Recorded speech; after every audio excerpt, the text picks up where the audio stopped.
Hi there, everyone. Welcome to another episode in our sports science support series. I hope you all had a really good weekend. Hope you're all well, keeping yourselves fit and healthy. So today I'm going to go through some bits on goal setting. So we're moving now in away from sort of like the lockdown focus and moving back into our training focuses. So today's goal setting presentation is going to be for ideas for when we get back into the pool and in the gym. Okay, so goals. So we discussed the following briefly in my motivation talk, but I wanted to cover it again for those who might have missed it. So, process goals. So these are smaller type goals that the athlete should focus on when performing a skill or when they prepare for competition. So a lot of these are really important for in training. They're manageable, so they're small and manageable, and you can chunk them up, and they're based on the here and now.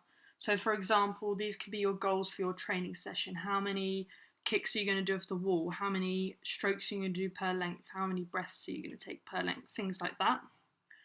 We've then got our outcome goals. These are related to winning or specific results from a competition. So it could be winning a medal at nationals or getting that qualifying time for regionals. It's the goal that you see on your horizon. What is your main goal for the season?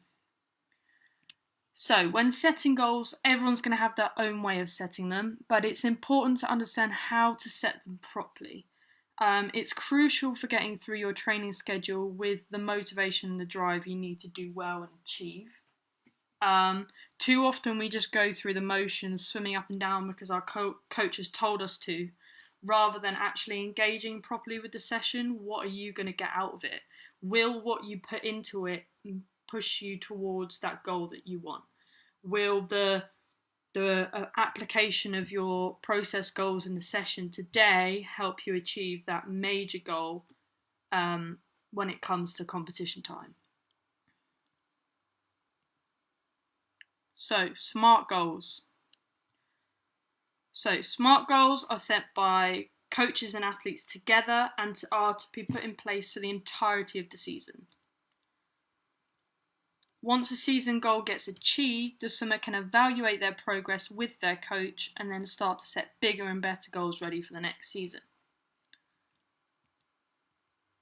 Progress should be regularly monitored and tracked by both the swimmer and the coach, and this progress should be written down somewhere or made visual for reference. So now I'm going to go through a bit about SMART goals. You may have heard of them, you may have not, and a bit about how they work and how to use them properly.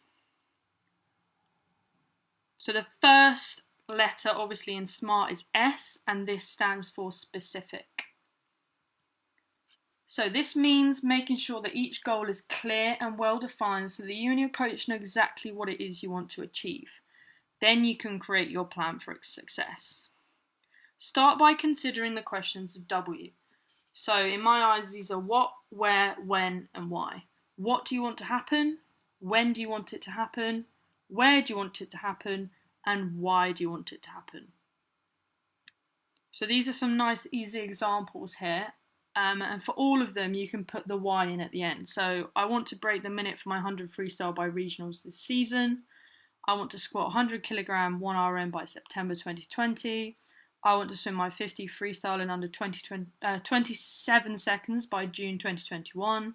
And I want to qualify for the 200 metre backstroke at British Nationals 2021.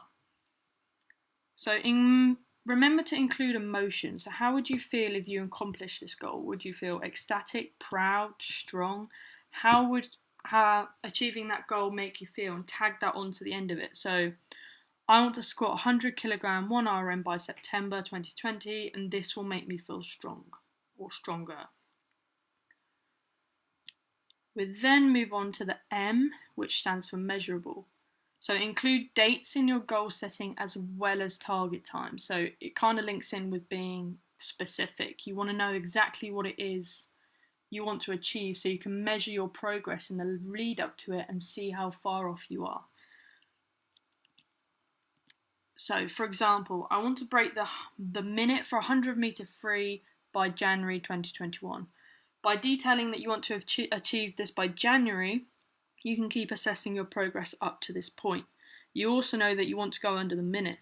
So you've got two measurable things there that you can track your progress against.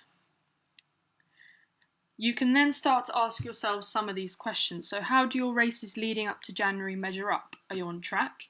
Are you on a 104 or are you on a 101? Always keep track of things to monitor your progress. So easy example is in the gym. You can track your weights, your reps. In training, your coach will take your times. Things like that are really easy to track so you know exactly where you are. Consider your goal sheet a map, so it details where you've been and where you have left to go. If you put into a destination in your phone and ask it to give you directions, not only does it show you where you have to go, it shows you where you've been. So imagine this scenario a little bit like that. So it shows you the path you've taken and the bits you have left to go. The A is for achievable. Now, each goal that you set should definitely be challenging, but it also has to be realistic. So setting short-term goals that are too difficult or out of reach can lead to demotivation or the fear of failure, which are two things we really don't want. Speak to your coaches about how you can set more realistic goals for yourself in and out of the pool. So this is really important for not worrying too much about your competitors' achievements, but only focusing on yourself. If you're focusing too much on what the person in the lane next to you is doing, then you're not going to be invested enough in your own swimming to be able to get the most out of it. So the R is for relevant. All of your short-term goals should fit in with your larger overall goal for the season. So like we said, we're going back to the break the minute for the 100 free. All of those things, process goals that you set yourself in training should push you towards doing that. So it should act as a stepping stone for success. For example, if your goal, long-term goal for the season was to swim the 50 free in under 25 seconds by October, you've got then your stepping stones, which would be to improve race reaction time to under 0.65 consistently, increase underwater kick distance to 13 meters off the start, increase squat 1 RM to 105 kilograms, and improve vertical jump height to 55 centimeters. So there you've got stuff that you need to work on in the pool and in land training, and they supplement each other. So the things that you set yourself to do in land training should push you towards what you want to do in the pool. So if you're not sure, speak to Jordan and speak to your coach so that the two marry each other up. Okay, time bound. Make sure that your goal has a deadline. It's clear and it should only be adapted under certain circumstances. So for example, if you get injured, if you have an unexpected continuous bout of illness, things like that, then you can adapt your time. Ensure that you and your coach and even your teammates are on the same page regarding when the goal is to be achieved. This will increase your motivation and ensure that your training stays on track. It creates a sense of urgency within you to get it done. So your process goals, we're going to focus a little bit more on them for now. So before the session, think of 3 things to focus on or get right. Set them in stone and try not to modify them. If you modify them too much or you modify them at all during the session, you're very likely to lower your target. So if you start the session and you've set yourself to go 4 strokes off every wall before you breathe, if you go through the session and you start modifying it, you'll probably say, okay, actually I'm only going to do 2 strokes before I breathe, or I'm only going to do 1. If you're someone who struggles with motivation during your sessions, use this as a guide to whether your session was successful or not. So don't just go through the motions. If you can come out of your session and say, I had a really good session today because I did the 3 things I told myself I was going to do before it, then that's great. You've moved forward in that session. Support. Get to know each other's goals or set the same goals to do together. Help to push each other towards them. There's no better thing than you or a teammate or a partner being on the same track.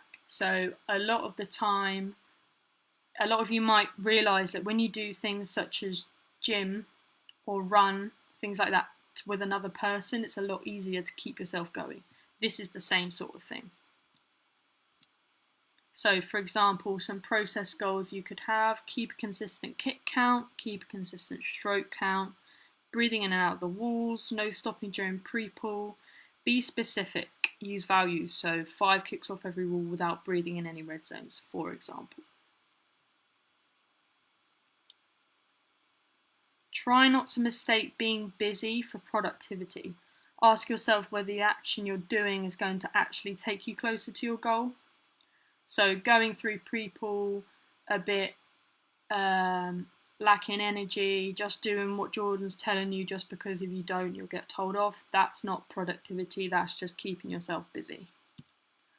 There are things we do every day that are necessary and come as part of the package of being a swimmer, such as emptying your kit bag, buying a new suit, getting to practice on time, completing your time warm-up. But these aren't actually things that are going to push you towards your goal. They're things that you're going to do anyway. So here are some productive goals you could use for your day-to-day. So show up to training 15 minutes early, do an extra 30 press-ups for every session, complete extra mobility work at home. These are the extra little things that are going to push you that little bit further. A lot of people talk about those marginal gains. These are where you're going to get those. If you fall short on a goal by, let's say, half a second, these are the things that are going to make up that half a second. This is where it's going to come from. So, competition goals.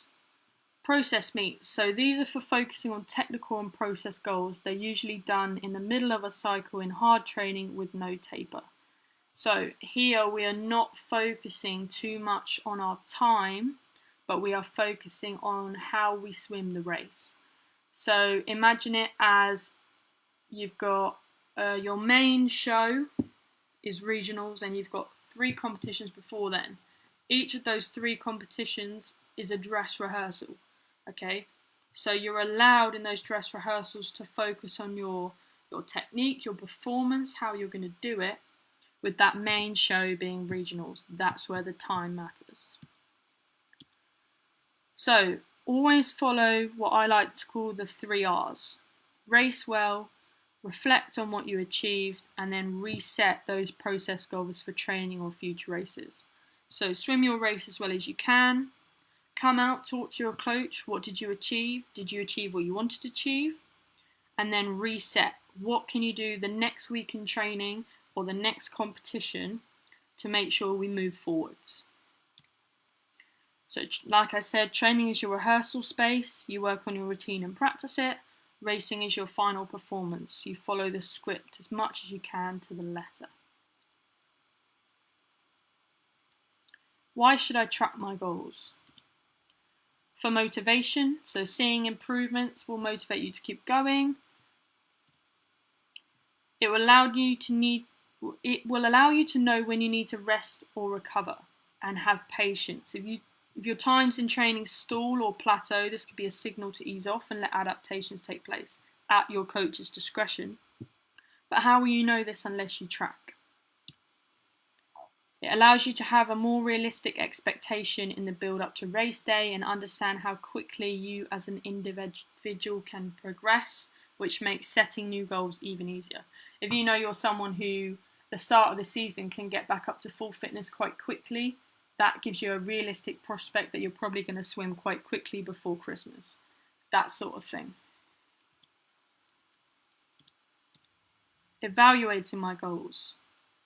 So Einstein once said that insanity is doing the same thing over and over again and expecting a different result. As human beings, we enjoy being comfortable, which oftentimes means that we fall into habits even if they're not good for our progress. So, for example, not streamlining off the walls, breathing into and out of turns. If you fall short of your goals, it does not make the goal-setting process faulty. It takes time and practice to get something right. So when you're evaluating your progress, ask yourself some of the following questions. How did I compare to my expectations or my coach's expectations? What things did I not anticipate happening during my season? So illness, unexpected injury. How realistic was my goal compared to the effort I put in? What lessons have you learned that you can apply next time? Was my goal too easy, too difficult? Which area of my training can I improve the most? So some tips.